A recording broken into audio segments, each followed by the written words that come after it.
Quelles sont les manifestations de ce traumatisme post-mortem? On va retenir essentiellement deux figures. Il y a ce qu'on appelle le baby blues.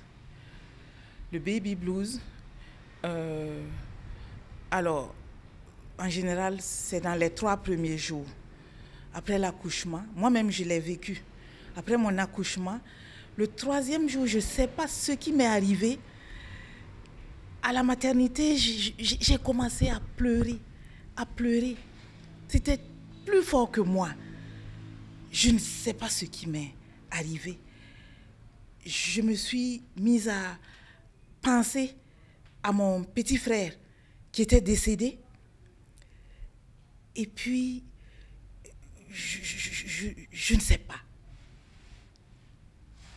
Ça n'arrêtait pas. Et je me suis vidée. Et c'est après. Personne ne m'a dit personne ne m'a consolée. Mais c'est arrivé comme ça et puis c'est parti. Donc, ce baby blues-là est un état normal. Il faut le savoir. Ça peut arriver.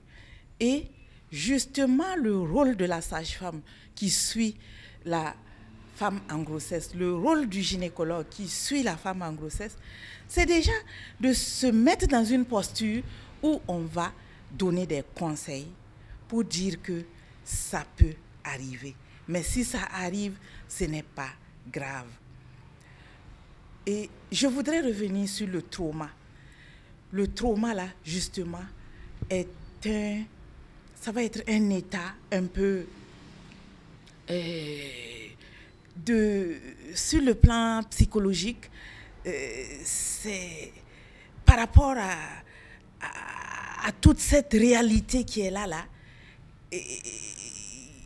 je peux donc toujours être dans une posture où il y a un équilibre.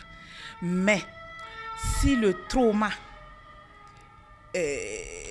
bascule en ce qu'on appelle un traumatisme, à ce moment, c'est au niveau psychique, au niveau psychologique, c'est beaucoup plus important et ça peut même aller jusqu'au choc psychologique. Donc, pour revenir donc au baby blues, qui est cet état qui est un peu normal et qui pourrait arriver, on devrait expliquer à la femme en grossesse qu'à l'accouchement, ça peut arriver. Et il n'y a pas en réalité de traitement, il faut laisser la femme se vider et puis ça va passer. L'autre aspect, c'est ce qu'on appelle la psychose. L'autre aspect, c'est ce qu'on appelle la psychose puerpérale. Dans cette psychose puerpérale, c'est beaucoup plus sérieux. C'est beaucoup plus sérieux. Moi, j'ai échangé avec une psychologue qui me dit qu'elle suivait même une femme. Elle est partie pour suivre une femme à domicile et que le bébé pleurait. Le bébé pleurait. Et elle a dit, madame, s'il vous plaît, votre bébé pleure. Elle dit, c'est mon bébé, c'est le mien. Donc, vous imaginez que ce bébé-là, si personne n'est à côté, le bébé peut pleurer. Elle ne sait même pas que c'est son enfant. Elle ne réalise pas. Alors, dans cette difficulté, on peut noter des troubles de l'humeur, comme ceux dont on a parlé, mais également une grosse dépression, parfois une mélancolie.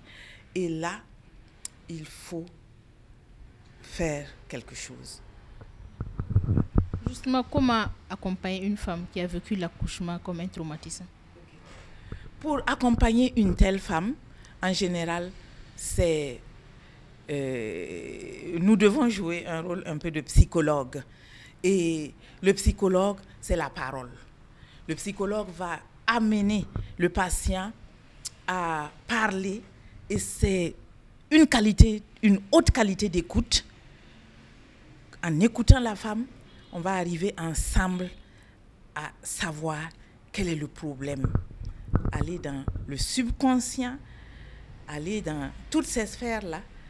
Je ne suis pas une spécialiste de la psychologie, mais il faut retenir que c'est la parole. Il n'y a pas de médicaments. On ne donne pas de médicaments.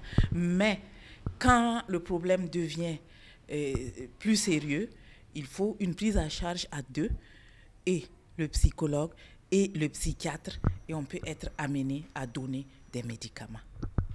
Merci, docteur.